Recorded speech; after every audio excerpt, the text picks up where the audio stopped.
ration card পালো কোনো কামতে আৰু গাঁওবুঢ়া মৌজাদাৰৰ ইনকাম সাৰ্টিফিকেট নালাগে যে অৰুণোদয় আঁচনি আমি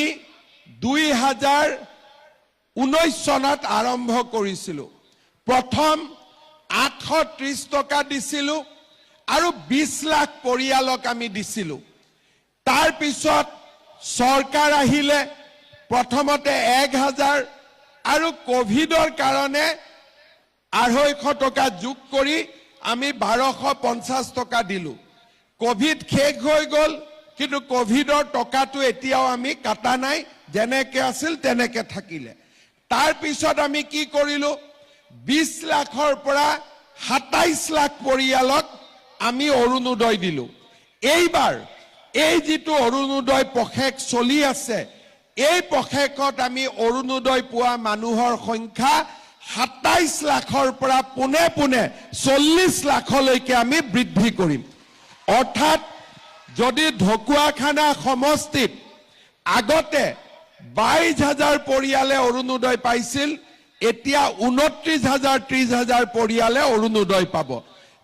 80 পৰা 85% পৰিয়ালে এইবাৰ অৰুণোদয় আঁচনি পাই যাব লাহে লাহে আপোনালোকে মোক আশীৰ্বাদ কৰি গৈ থাকিব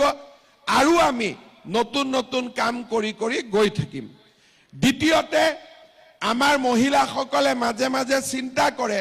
যে মুখ্যমন্ত্ৰীয়েটো আত্মসহায়ক গোটত 10000 টকা দিম বুলি কৈছিল এতিয়ালৈকে টকাটো আহা নাই হেতু চিন্তা কৰে নে নকৰে হেতু মাজে মাজে চিন্তা আহি থাকে হয় নে নহয় এতিয়া আপোনালোকে মনত কৰক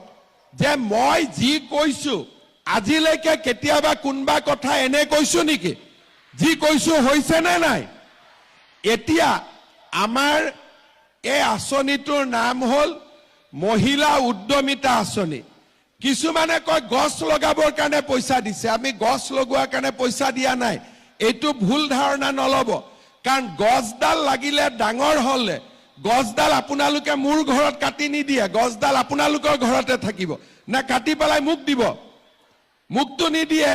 গতিকে এই গছডাল যদি সেগুন গছ ৰৈছে ডাঙৰ হলে তাৰ যি উপাৰ্জন হ'ব সেইটো আপোনালোকে পাব আৰু আপোনালোকক গছডাল ৰুবৰ কাৰণে মই উৎসাহ দিয়াৰ কাৰণে মোক উল্টাই আপোনালোকে পিঠা তিঠা খোৱাবহে লাগে